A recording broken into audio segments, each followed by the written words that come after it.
আমরা সবাই রাজা আমাদের এই রাজা রাজত্বে, নইলে মোদের রাজার সনে মিলব কি সত্যে, আমরা সবাই রাজা। 25শে বৈশাখ বাঙালি সংস্কৃতি ও আবেগের এক বিশেষ দিন। বিশ্বকবি রবীন্দ্রনাথ ঠাকুরের 165তম জন্মজয়ন্তী উপলক্ষে শুক্রবার কলকাতার নিউ টাউনের ইস্ট এনক্লেভ সোসাইটিতে আয়োজিত হলো এক মনোজ্ঞ রবীন্দ্র সন্ধ্যা। আবাসনের উদ্যোগে অনুষ্ঠিত এই সাংস্কৃতিক অনুষ্ঠানে অংশ নেন শিশু থেকে প্রবীণ সব বয়সের আবাসিকরা।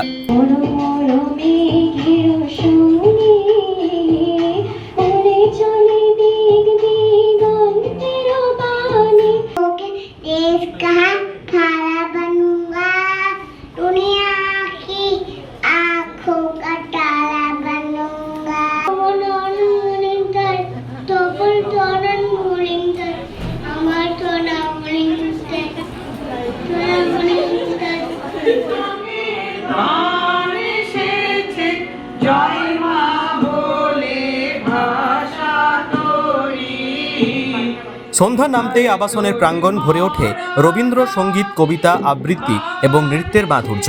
ছোটদের নিষ্পাপ পরিবেশনা থেকে শুরু করে বড়দের হৃদয় ছোঁয়া গান, কবিতা, প্রতিটি অনুষ্ঠানে ফুটে ওঠে কবিগুরুর প্রতি গভীর শ্রদ্ধা ও ভালোবাসা। নিজেদের মতো করে রবীন্দ্রনাথকে স্মরণ করেন তার সৃষ্টির মধ্য দিয়ে। অনুষ্ঠান পরিবেশিত হয় একাধিক জনপ্রিয় রবীন্দ্র সঙ্গীত ও স্বরচিত কবিতা, নৃত্য পরিবেশনাও দর্শকদের বিশেষভাবে মুগ্ধ করে।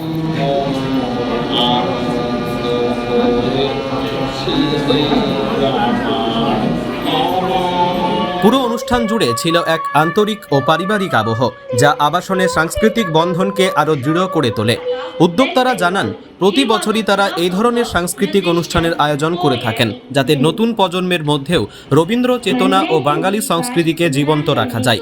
তাদের কথায়, কবিগুরু শুধুমাত্র একজন সাহিত্যিক নন, তিনি বাঙালির আত্মার অংশ।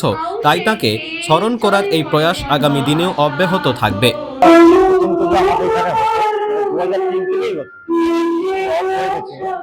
আবার চেষ্টা করছি এই বছর থেকে আবার আরো যেন সামনে থেকে আরো ভালো করার চেষ্টা করবো। সবাইকে নিয়ে, আমাদের প্রতিবেশী যতজন আছে সবাইকে নিয়ে আমরা একটা বড় মাঠের একটা করবার চেষ্টা আছে। সামনে বছর কি করা যায়, কতটা সম্ভব। ছেলে মেয়েদের এত এখানে তাদের সংযোজন, তাদের গান, নৃত্য, আমরা অভিভূত, এবং এটাকে আমাদের সামনে বছর থেকে প্রোগ্রাম হিসেবে আমরা রেখে দেবো, যাতে রবীন্দ্র জয়ন্তীর এই সুন্দর আয়োজন আবাসনের সকলের মনে এক অন্যরকম আনন্দ ও সাংস্কৃতিক ঐক্যের বার্তা পৌঁছে দেয়। Aarti Das, LCW India, New town.